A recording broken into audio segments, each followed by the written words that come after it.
Supaya saya semangat bikin konten ini, tolong dibantu subscribe, like, dan terima kasih atas dukungannya teman. Assalamualaikum teman-teman. Semoga panjang umur, mudah rizki dan sehat selalu teman. Mari kita mulai cerita sebelumnya. Judul cerita pernikahan dadakan dengan CEO. Bab 221-228.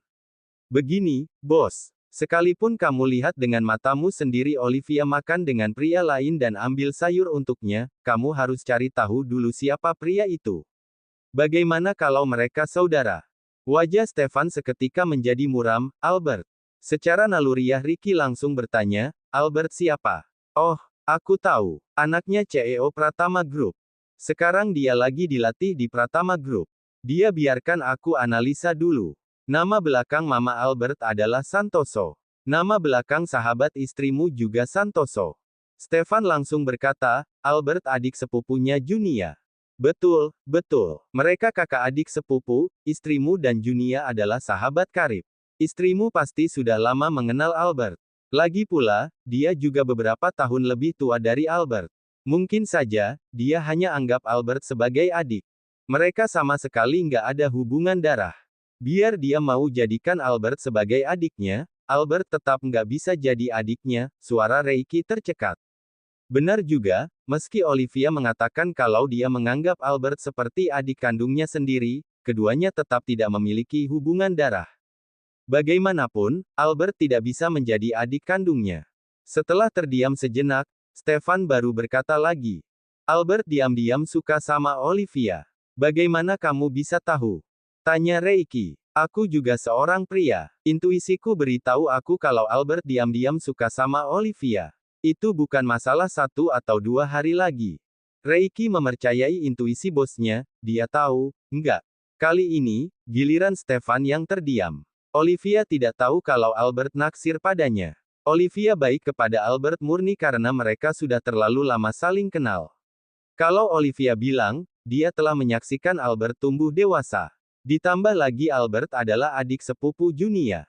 Dengan memiliki hubungan ini, Olivia mungkin benar-benar tidak memiliki perasaan terhadap Albert.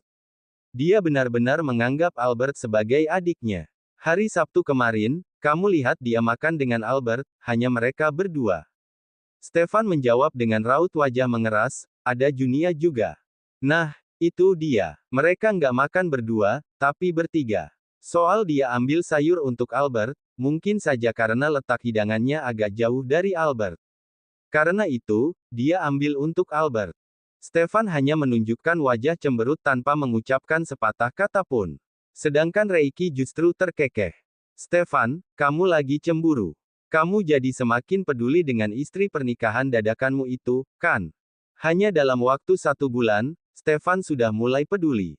Olivia benar-benar hebat. Reiki mengacungkan 2 jempolnya pada Olivia di dalam hati. Sungguh hebat, perempuan itu bisa menaklukkan Stefan, membuat Stefan yang tidak pernah jatuh cinta akhirnya merasakan cinta. Raut wajah Stefan mengeras, lalu dia mengambil ponselnya dan pergi. Sampai di depan pintu ruang rapat, dia berhenti dan menoleh sambil berkata dengan dingin, aku nggak pernah cemburu. Reiki terkekeh, justru aneh kalau dia percaya kata-kata Stefan. Pria itu jelas-jelas cemburu, bau asam dari rasa cemburu menyelimuti seluruh tubuh Stefan.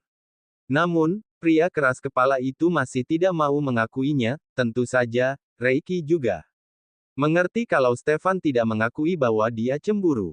Bagaimanapun, Stefan dan Olivia menikah dadakan.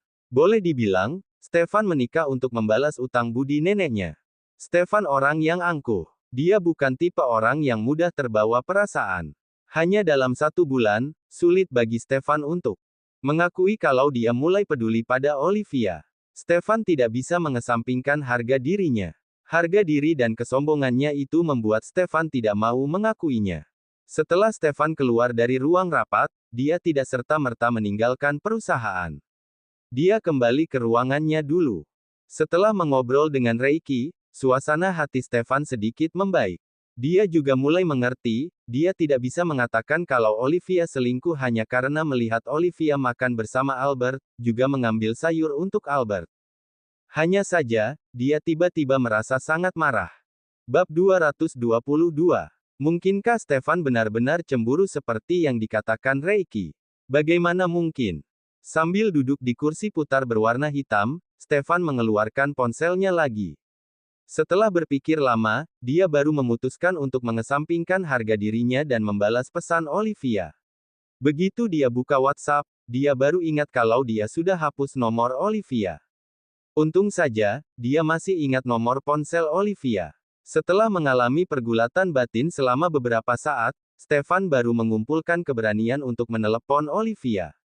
Nomor yang Anda tuju sedang tidak aktif, Stefan, apakah Olivia mematikan ponselnya? Atau perempuan itu telah memblokirnya? Stefan segera menggunakan telepon kantornya untuk menelepon Olivia dan masuk.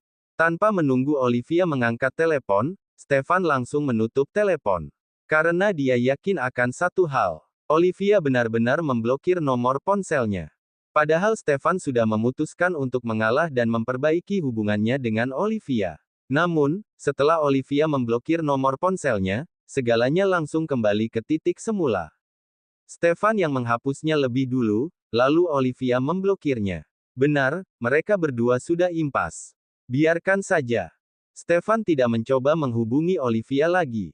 Pria itu justru berdiri dan meninggalkan ruangannya sambil dikelilingi pengawalnya. Dia meninggalkan perusahaan dan pergi ke Mambera Hotel untuk makan. Adapun orang yang sedang pergi menghabiskan uang untuk meredakan amarahnya, sedang membayar barang-barang di toko emas. Setelah menghabiskan beberapa puluh juta, akhirnya amarahnya pun mereda. Saat Olivia kembali ke toko, Odelina sudah kembali dari mencari pekerjaan. Begitu melihat ekspresi sang kakak, Olivia tahu upaya kakaknya masih belum membuahkan hasil hari ini. Olivia telah menghabiskan puluhan juta untuk berbelanja. Dia tidak berani menurunkan barang dari mobil. Dia tidak ingin kakaknya melihat barang belanjaannya. Kalau tidak, kakaknya pasti akan menegurnya. Junia bukanlah orang yang banyak mulut. Tanpa persetujuan Olivia, dia tidak berani memberitahu Odelina kalau Olivia dan suaminya sedang perang dingin karena salah paham. Aku kira kamu pergi jemput Stefan ke sini untuk makan bareng. Odelina berkata dengan santai ketika dia melihat adiknya keluar dari mobil hanya dengan Russell. Sedangkan Stefan tidak terlihat batang hidungnya. Aku sudah pergi ke kantornya. Siang ini nggak sempat, mau makan bareng klien. Olivia berbohong, tapi Odelina sama sekali tidak meragukan ucapan adiknya. Selesai makan, Odelina beristirahat sejenak di toko. Kemudian, dia lanjut mencari pekerjaan di sore hari. Olivia yang telah menghabiskan uang Stefan sebanyak puluhan juta, kini telah kembali tenang. Dia teringat ketika dia mendaftarkan pernikahannya dengan Stefan, tujuannya memang cari seseorang untuk tinggal bersama sebagai pasangan. Mereka tidak saling mencintai. Oleh karena itu, mengapa dia harus peduli apa yang Stefan pikirkan tentangnya? Selama pria itu tidak mengajukan cerai, mereka bisa hidup bersama tanpa mengganggu satu sama lain. Setelah berpikir dengan jernih, Olivia memiliki mood untuk membuat barang kerajinan tangan lagi. Di malam hari, setelah Odelina dan anaknya makan malam di toko, mereka menolak tawaran Olivia untuk mengantar mereka pulang. Mereka pun pulang dengan taksi, karena malam ini Junia mau keluar, Olivia ingin jaga toko.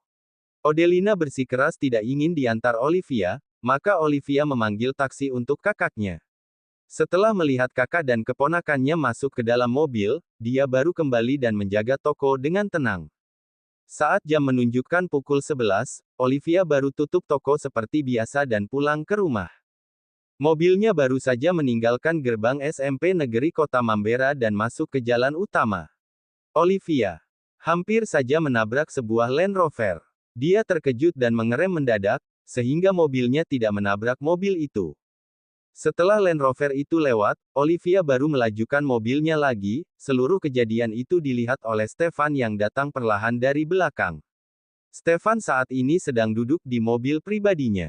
Olivia merasa mobil itu familiar, dia pun mengira itu adalah Rolls-Royce dari penghuni apartemen yang sama. Mobil Olivia dibeli oleh Stefan. Ingatan Stefan sangat baik, karena itu dia langsung mengenali mobil di depan adalah mobil istrinya. Namun, Stefan tidak mengatakan apa-apa. Dia hanya memberitahu sopir, pelan-pelan, jangan salip mobil di depan. Sopir tidak tahu alasannya, tapi Dimas mengerti. Dia pun menjelaskan kepada sopir dengan suara pelan, mobil di depan milik Bu Olivia. Bab 223. Sopir secara naluriah menoleh ke arah Stefan yang duduk di kursi belakang. Begitu melihat ekspresi Stefan yang dingin, sopir itu cepat-cepat melihat kembali ke depan dan fokus mengendalikan kecepatan mobil. Dia terus mengikuti mobil Olivia dari jarak yang tidak jauh juga tidak dekat. Dimas teringat masalah yang paling penting. Dia pun menoleh dan bertanya pada Stefan, "Pak Stefan, malam ini pulang kemana?" Stefan kembali ke Grand Yard Residence kemarin. Sekarang mereka mengikuti Olivia, mungkin saja Stefan akan kembali ke Lotus Residence. Stefan diam 1000 bahasa. Sesaat kemudian, dia baru berkata, "Pulang ke Grand Yard, tapi..." Pria itu melihat mobil di depannya. Keinginan Stefan terpapar jelas tanpa harus Stefan mengucapkannya sendiri. Mereka diam-diam mengawal mobil Olivia kembali ke Lotus Residence. Setelah itu, Stefan baru kembali ke vilanya. Dimas adalah orang yang cerdas. Dia segera menangkap maksud Stefan. Setelah itu, dia langsung memberi tahu sopir secara detail. Olivia tahu ada mobil yang mengikutinya. Kota Mambera adalah sebuah kota besar. Tengah malam sekalipun, masih banyak kendaraan berlalu lalang di jalan.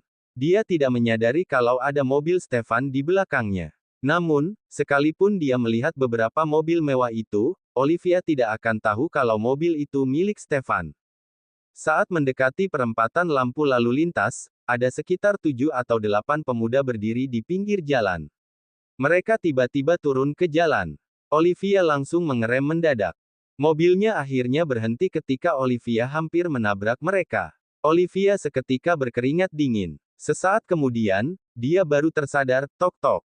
Salah satu pemuda mengetuk jendela mobil Olivia dengan keras. Olivia mengira dia telah menabrak seseorang. Karena itu, dia segera menurunkan jendela mobil. Namun, dia malah melihat wajah adik sepupunya. "Kamu," Olivia spontan mengerutkan kening, "kamu mau cari mati? Kamu tahu nggak kamu tiba-tiba keluar seperti itu, kalau nggak sempat mengerem, apa yang akan terjadi sama kamu? Kamu punya banyak nyawa. Kalau mau mati, tolong mati di tempat yang jauh. Jangan kotori ban mobilku." Hendra, adik sepupu Olivia yang paling kecil. Hendra tahun ini baru berusia belasan tahun, usia di mana suka memberontak, sombong tapi tidak tahu apa-apa.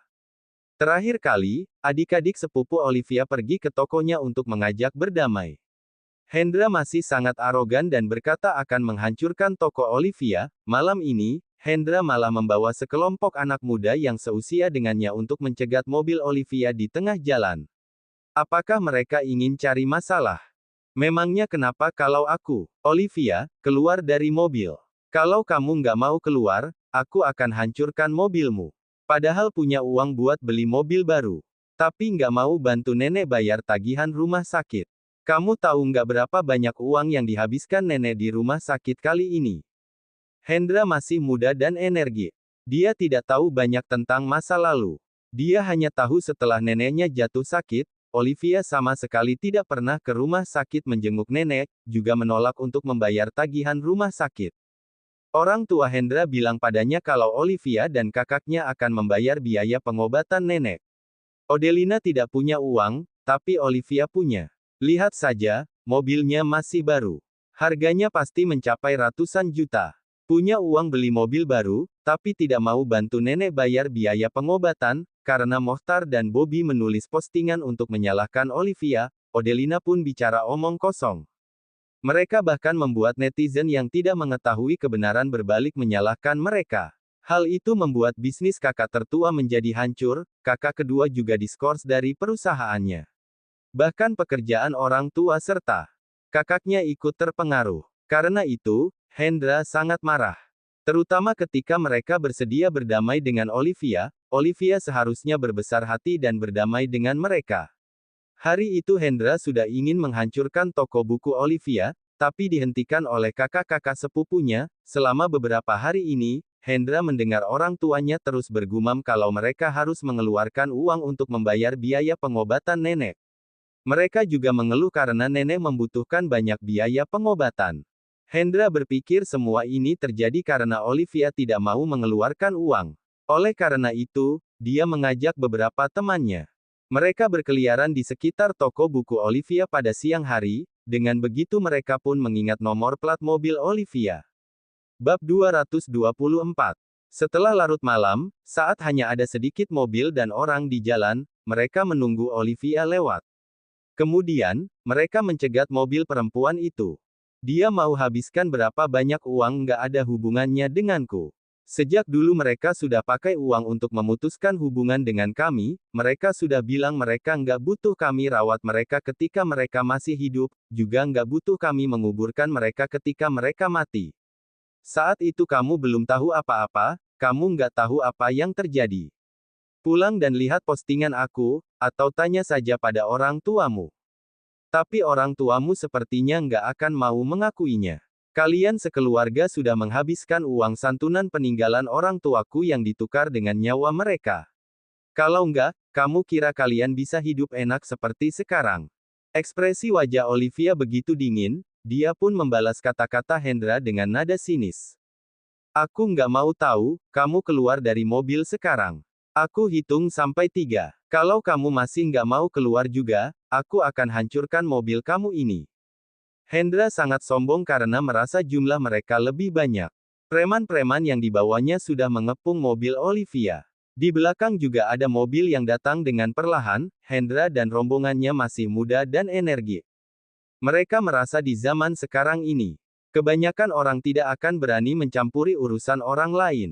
Karena itu mereka sama sekali tidak menghiraukan mobil yang mendekat dengan perlahan.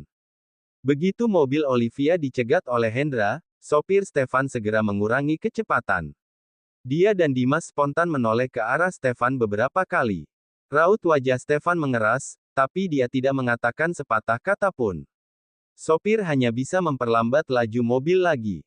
Apakah Stefan ingin menunggu sampai Olivia benar-benar dalam bahaya, lalu dia baru pergi menyelamatkan Olivia?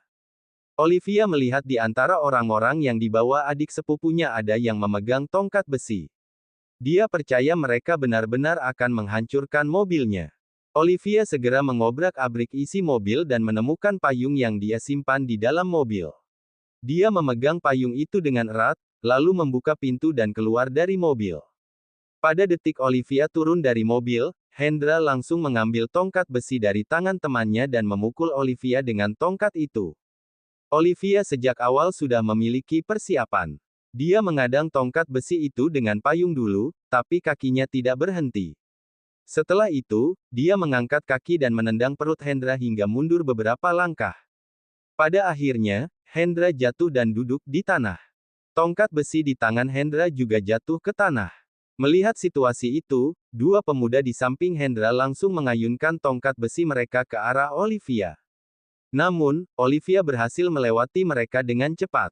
Kemudian, perempuan itu berbalik lalu mengayunkan payungnya dan memukul punggung mereka dengan keras.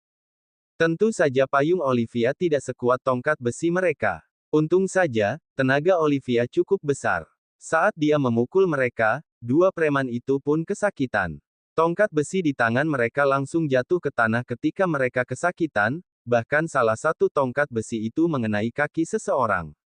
Olivia mengambil kesempatan ini untuk mengambil tongkat besi yang dijatuhkan Hendra.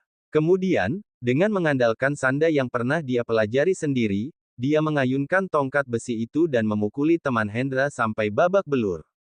Pada akhirnya, mereka semua terkapar di tanah sambil merintih kesakitan. Hendra masih berteriak dengan arogan, Olivia, aku akan tuntut kamu telah melukai secara sengaja, biar polisi yang tangkap kamu. Kamu juga harus ganti rugi untuk biaya pengobatan kami. Olivia berjalan ke depan, lalu menginjak wajah adik sepupu kecilnya itu. Dia menatap adik sepupunya dari ketinggian sambil berkata dengan sinis, aku hanya melakukan pembelaan diri. Pergi saja tuntut aku mau lihat pada akhirnya siapa yang masuk penjara. Kamu punya bukti kalau kamu hanya melakukan pembelaan diri. Olivia melepaskan injakannya, lalu dia berjongkok. Dia mengulurkan tangannya dan menarik telinga adik sepupunya, Hendra, kamu nggak tahu kamera dashboard. Kata-katamu yang sombong saat kamu ancam aku tadi sudah terekam semuanya. Terus kalian yang serang aku lebih dulu. Kamu lihat, di sana juga ada kamera CCTV, Hendra. Bab 225. Salah perhitungan, ini adalah tempat yang salah untuk bertindak. Di sini sangat dekat dengan lampu merah, di mana-mana terdapat kamera pengawas. Memang benar mereka yang telah menyerang lebih dahulu, Olivia hanya membela dirinya saja. Awalnya Hendra mengira, dengan membawa 7-8 temannya untuk melawan Olivia yang hanya seorang perempuan lemah merupakan hal yang sangat mudah. Tidak disangka Olivia bisa bela diri, kenapa orang rumah tidak ada yang pernah memberitahunya kalau Olivia bisa bela diri? Apa yang kamu inginkan? Hendra sangat ingin memohon untuk mendapatkan kembali telinganya, sementara Olivia semakin mengencangkan tenaganya, membuat pria itu berteriak kesakitan. Olivia, cepat lepaskan. Kamu berani melukai telingaku, papa mama aku nggak akan melepaskanmu. Raung Hendra setengah mengumpat. Panggil aku kakak. Cih, kamu kakak apanya? Benar juga, kamu bukan kakakku, aku juga nggak ingin punya adik sepupu seperti kamu. Olivia menambah kekuatannya, membuat rasa sakit di telinga Hendra makin menjadi-jadi. Sementara teman-teman Hendra yang telah dikalahkan oleh Olivia, hanya bisa pergi secara diam-diam ketika melihat perempuan itu menyiksa Hendra. Kalian semua diam di tempat. Begitu Olivia berteriak, gerombolan para pria itu langsung diam membeku di tempat mereka dengan wajah yang ketakutan. Kak Olivia, semua ini salah kami yang nggak punya mata sehingga menyinggung kakak, kami tahu kami salah. Kami hanya dibayar oleh Hendra untuk menyakiti kakak. Kak Olivia sungguh hebat, tolong lepaskan kami. Beberapa penjahat kecil itu sudah mulai memanggil Olivia dengan sebutan kakak dan memohon belas kasihan. Hendra, benar-benar sekelompok orang yang tidak berguna. Aduh, telingaku sakit sekali. Apa perempuan gila ini benar-benar ingin mencopot telingaku? Olivia, Kak Olivia, tolong pelan sedikit, pelan sedikit. Aku sudah memanggil kamu kakak, apa masih belum bisa melepaskan aku? Ucap Hendra yang hampir menangis karena kesakitan. Olivia melepaskan telinga Hendra, lalu menepuk-nepuk wajah pria itu sambil setengah tertawa. Apa benar aku kakak kamu? Benar, benar. Kita mempunyai kakek dan nenek yang sama, papa kamu dan papa aku adalah saudara kandung, kita adalah adik dan kakak sepupu kandung. Tidak dapat mengalahkan Olivia, bahkan sampai jatuh di tangan perempuan itu, keangkuhan Hendra pun hanya mampu bertahan selama 1 menit saja. Pria itu langsung tidak sanggup menahan siksaan dari seorang perempuan kecil, langsung mengangkat kedua tangannya dan memainkan kartu terakhirnya, yaitu keluarga. Olivia menegakkan badan dan melihat beberapa mobil di belakang yang hanya berjarak sekitar 100 meter darinya. Entah apakah orang-orang di dalam mobil itu takut ikut terseret dalam masalah atau hanya suka menonton drama, Olivia sudah tidak peduli lagi. Perempuan itu mengeluarkan ponsel dari sakunya dan menelepon polisi. Begitu Hendra dan teman-temannya tahu bahwa Olivia akan menelepon polisi, mereka langsung panik seketika. Sambil menahan rasa sakit, Hendra merangkak dan memeluk kaki Olivia dengan kedua tangannya sambil berkata, "Kak. Kak Olive, kami hanya bercanda dengan kamu saja, kamu jangan menelepon polisi. Nggak usah telepon polisi, kami semua di sini akan meminta maaf sama kamu." Olivia langsung menundukkan kepalanya melihat Hendra. Lalu berkata dengan nada yang menghina. Bukannya kamu yang tadi bilang mau melapor polisi dan menangkap aku? Bukannya kamu, yang tadi ingin melaporkan aku? Bukannya tadi kamu yang bilang, aku harus bayar biaya pengobatan kalian? Aku hanya membantu kalian melapor ke polisi, kalian harusnya berterima kasih kepadaku. Hendra, walaupun Hendra tidak terlalu pandai dalam belajar, dalam hal seperti ini, pria itu tahu dengan jelas bahwa merekalah yang terlebih dahulu melakukan kesalahan. Hendra juga tahu, bahwa di saat seperti ini, posisi Olivia sangatlah kuat. Mereka bukan saja tidak memiliki kemampuan untuk melawan Olivia. Kalau sampai benar-benar mereka dilaporkan ke polisi, mereka semua pasti akan dipenjara. Sambil menendang Hendra yang tengah memeluk kakinya, perempuan itu langsung menelepon polisi. Hendra masih terlalu kecil, biasanya pria itu pasti terlalu dimanjakan di rumahnya. Sebaiknya mereka dilaporkan ke polisi, biar mereka bisa mendapatkan pelajaran yang berharga, agar mereka tidak membuat masalah yang lebih besar lagi ke depannya. Olivia menganggap bahwa hal ini adalah pembelajaran darinya sebagai seorang kakak sepupu kandung, tidak perlu berterima kasih. Sementara dari sisi Hendra, Pria itu melihat Olivia tidak sedikit pun memedulikan hubungan saudara di antara mereka. Pria itu pun langsung membentak Olivia dengan kasar, "Papa mama aku bilang kalau kamu berhati busuk, nggak punya perasaan." Ternyata semua itu memang benar. Bab 226. Benar sekali. Hatiku sangat gelap. Nggak ada belas kasih sedikit pun, lalu kalian apa punya belas kasih? Bagaimana papa dan mama kamu memperlakukan aku waktu itu? Kamu kemarin nggak tahu, sampai sekarang juga nggak tahu. Jangan kira karena sudah lewat bertahun-tahun aku sudah melupakannya. Aku masih ingat dengan jelas bagaimana mereka memperlakukan aku waktu itu, aku mengingat semua perlakuan mereka seumur hidupku. Hendra membuka mulut mencoba untuk berbicara, tapi tidak ada satu kata pun yang keluar dari mulutnya. Akhirnya pria itu merangkak dan berdiri, lalu membalikkan badan dan lari. Olivia langsung berlari mengejar pria itu.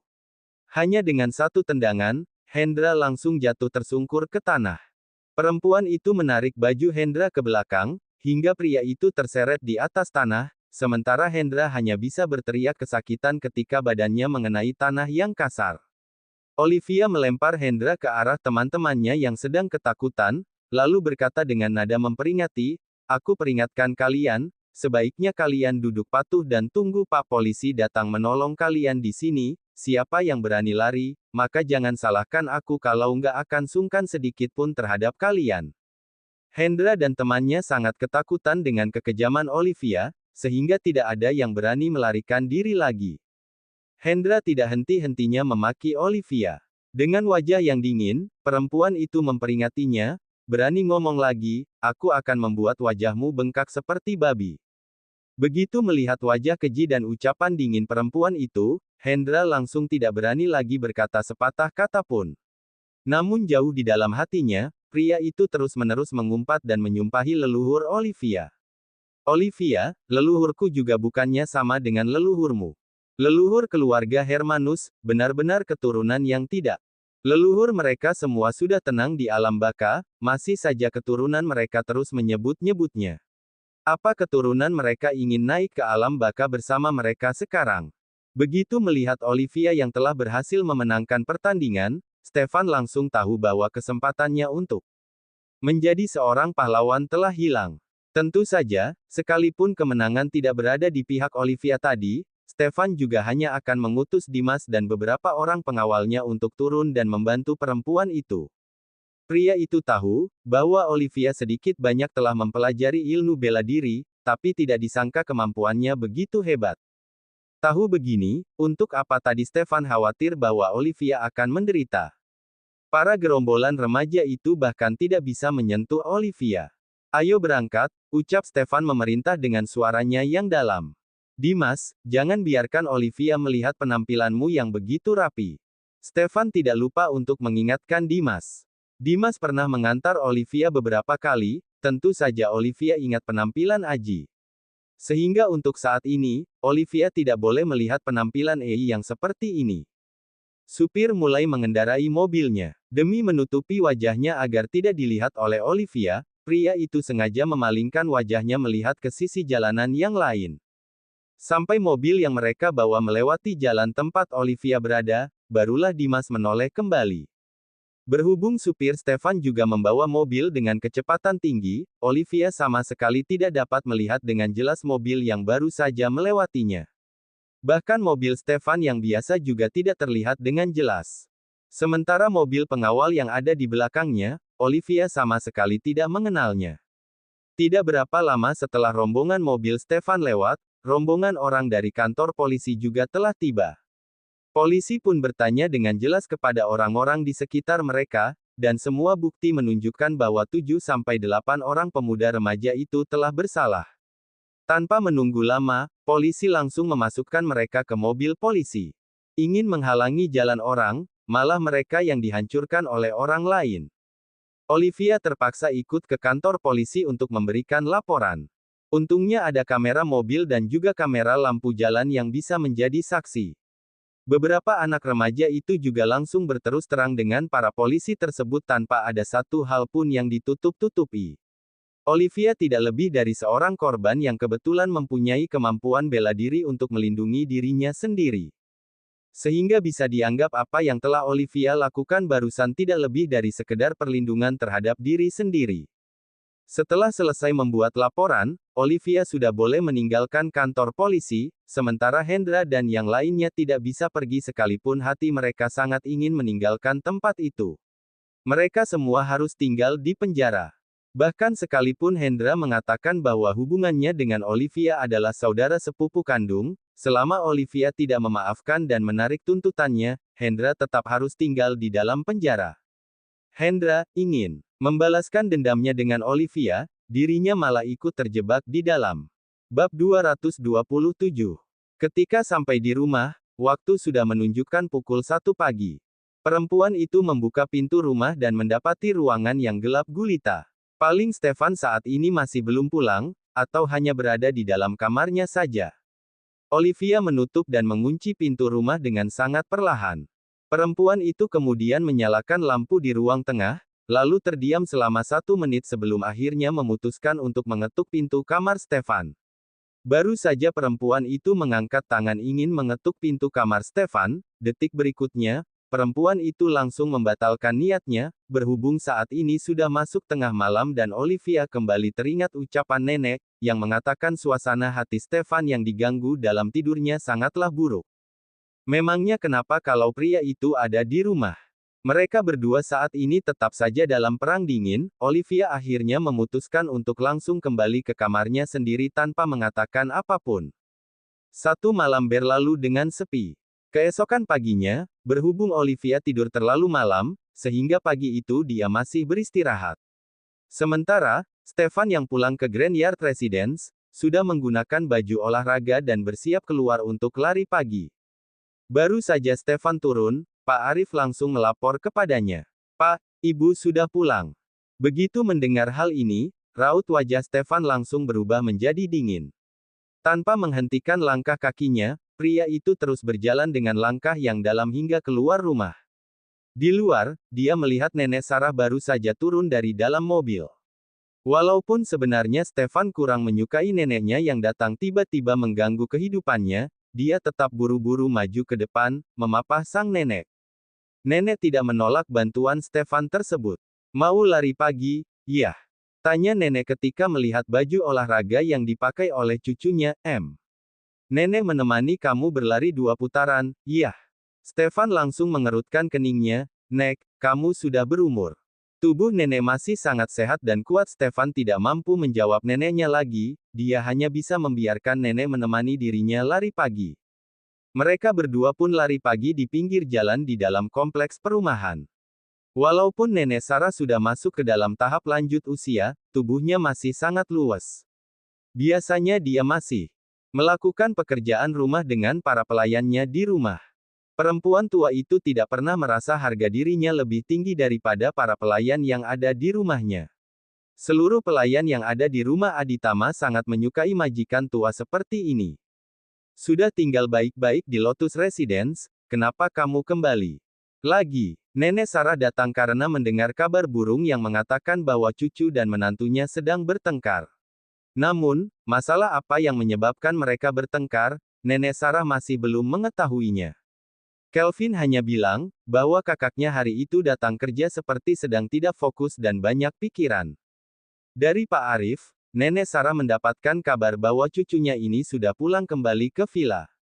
Sehingga, sambil menyimpan harapan yang sangat besar untuk melihat mereka berdua rukun kembali menjadi pasangan suami istri yang sebenarnya, Nenek Sarah pun datang untuk membantu menyelesaikan konflik antara suami istri ini. "Aku sudah terbiasa tinggal di sini. Rumah ini adalah rumah yang pertama kali dibeli oleh Stefan ketika dia menginjak usia dewasa. Bagi pria itu, ini sudah seperti rumah keduanya. Sedangkan, rumah Stefan yang lainnya, hanya akan ditinggali ketika dia perlu saja. Sementara sisanya dia akan tetap tinggal di Grand Yard Residence." "Apakah kamu sedang bertengkar dengan Olivia?" Nenek Sarah langsung mengubah larinya menjadi jalan biasa sambil bertanya kepada cucunya. Stefan hanya menjawab dengan datar, "Aku adalah orang yang mempunyai standar sendiri, nggak akan bertengkar dengannya." Mati pun Stefan juga tidak akan pernah mau mengakui bahwa malam itu dia telah kehilangan kontrol dan mencium Olivia dengan paksa. Dalam mimpi sekalipun, Stefan tidak akan pernah berpikir bahwa dirinya akan melakukan perbuatan yang begitu menjijikkan. Sekarang, ketika dipikirkan kembali, ingin sekali rasanya dia menamparkan dirinya sendiri. Kemana didikan yang selama ini dia terima? Kemana perginya standar yang dia punya? Apa ketenangan yang selama ini dia punya sudah digigit oleh binatang? Bab 228. Apa yang sudah dilakukan oleh Olivia, hingga membuat kamu nggak ingin pulang ke Lotus Residence? Nggak melakukan apa-apa. Stefan, kamu tumbuh besar di samping nenek, di rumah nggak ada orang lain yang lebih mengerti kamu selain nenek. Kalau kalian suami istri nggak bertengkar, kamu nggak mungkin akan tinggal di sini. Sebenarnya apa yang sudah dilakukan oleh Olivia? Kalau kamu masih nggak mau berbicara, ya sudah, nggak apa-apa. Nenek nanti pergi ke tokonya saja dan bertanya apa yang terjadi. Stefan langsung menghentikan langkah kakinya, menatap Nenek Sarah dengan tatapan yang sangat terganggu. Nenek, kan kita sudah setuju, Nenek nggak akan ikut campur urusan apapun terkait pernikahanku dengan Olivia. Nenek nggak ikut campur, Nenek hanya khawatir dan ingin tahu, apa yang sebenarnya terjadi di antara kalian berdua.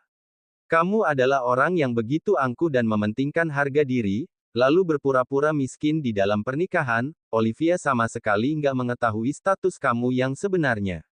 Sekalipun kamu yang salah, kamu pasti juga nggak akan meminta maaf dengan mudah. Di saat seperti ini, kamu sangat memerlukan bantuan nenek, untuk membantu menghangatkan kembali hubungan kalian yang sudah dingin dan kaku. Nenek Sarah memang sudah menyetujui Stefan. Setelah cucunya menikah dengan Olivia, dirinya tidak akan pernah lagi ikut campur dalam urusan rumah tangga mereka. Akan tetapi, Nenek Sarah selalu memperhatikan setiap gerak-gerik dari suami istri itu. Nenek Sarah mengetahui bahwa cucunya dan Olivia sudah melupakan kerenggangan ketika mereka pertama kali bertemu. Mereka sepasang suami istri sudah bisa berkumpul dengan harmonis. Stefan pelan-pelan mulai memperhatikan Olivia. Nenek Sarah bahkan merasa, sebelum meninggal dapat melihat sepasang suami istri ini saling mencintai. Siapa sangka, dia belum meninggal tapi suami istri ini sudah mau berpisah. Nenek Sarah pun langsung merasa cemas. Bagaimanapun juga, Nenek Sarah masih ingin memeluk seorang cucu. Hanya sedikit kesalahpahaman kecil saja, nggak ada masalah besar, kok. Nenek jangan khawatir, juga nggak usah bertanya kepada Olivia. Besok-besok aku akan kembali ke Lotus Residence. Stefan masih tidak mau menceritakan alasan yang sebenarnya. Setelah Reiki berbicara kepadanya, Stefan merasa bahwa dirinya sepertinya memang sudah cemburu. Reiki bilang, bahwa dirinya saat ini sangat peduli dengan Olivia.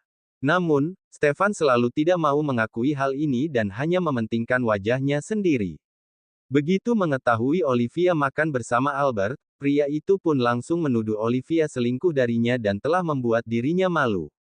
Kenyataannya, pernikahan mereka berdua ini, hanya sedikit orang yang mengetahuinya, jangankan hubungan Olivia dan Albert yang benar-benar bersih.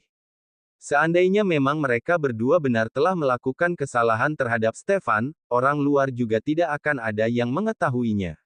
Apanya yang memalukan bagi Stefan? Dirinya bisa begitu marah dan meragukan Olivia, bahkan juga hanya mempercayai apa yang dilihatnya saja. Ini semua tidak lebih dari keinginan untuk memiliki Olivia seorang diri. Stefan adalah seorang pria yang sangat posesif, begitu peduli dengan seorang perempuan, dirinya tidak mau melihat ada pria lain yang duduk di samping perempuannya. Sekalipun ada teman baiknya yang juga berada di sana. Perhatian Olivia, senyum Olivia, Stefan berharap semua itu hanya akan menjadi miliknya seorang. Namun Olivia sama sekali tidak mengerti isi pikiran Stefan ini. Bagi perempuan itu, Stefan hanya seperti seekor bebek yang mempunyai mulut keras dan tidak mau mengalah, hingga membuat mereka suami istri bertengkar seperti ini. Menghapus pertemanan, memasukkan teleponnya ke dalam daftar hitam, pergi begitu saja dan perang dingin. Benar nggak ada masalah? Nggak ada. Nenek Sarah tersenyum dan berkata, baiklah kalau begitu, nenek percaya dengan kamu. Kalau kamu bilang nggak ada masalah, maka nenek akan bilang nggak ada masalah. Sekalipun nenek pergi mencari istrimu, nenek nggak akan bertanya apa-apa, demi menjaga mukamu. Wajah tampan Stefan terlihat sedikit bersemu malu. Namun demikian, mulutnya tetap kaku dan berkata dengan nada yang dalam, "Untuk apa nenek menjaga mukaku?" Nenek Sarah langsung tertawa sambil menepuk-nepuk pundak cucunya. "Stefan, kamu adalah seorang pria sejati, sudah seharusnya bisa menunduk dan juga bisa tegak. Apalagi kamu dan Olivia adalah suami istri, rintangan apa yang nggak dapat kalian jalani bersama?" Stefan terdiam sebentar dan berkata, "Aku dan Olivia sudah menandatangani perjanjian sebelum pernikahan. Dalam 6 bulan ini, kalau memang nggak muncul rasa apapun di antara kita, maka kita berdua akan bercerai." Nenek nggak perlu merasa bersalah kepada Olivia, aku sama sekali belum menyentuhnya, dia masih bersih. Paling banyak ketika waktu itu Olivia menggodanya, membuat Stefan tidak dapat menahan diri dan menciumnya 2 kali. Juga ketika malam itu mereka bertengkar kecil, Stefan memaksakan ciumannya kepada Olivia. Kalau nanti Olivia menikah lagi, hal ini tidak akan mempengaruhi banyak hal. Kami selalu menyembunyikan pernikahan kami, hanya beberapa orang saja yang tahu bahwa kami telah menikah. Setelah bercerai nanti, kerugian yang dia terima juga sangatlah kecil. Lagi pula aku juga sudah berjanji untuk memberikan rumah di Lotus Residence dan mobil itu untuknya. Dia nggak akan bercerai dariku dengan tangan kosong. Nenek Sarah membatin di dalam hatinya, benar-benar anak bodoh. Cerita bersambung.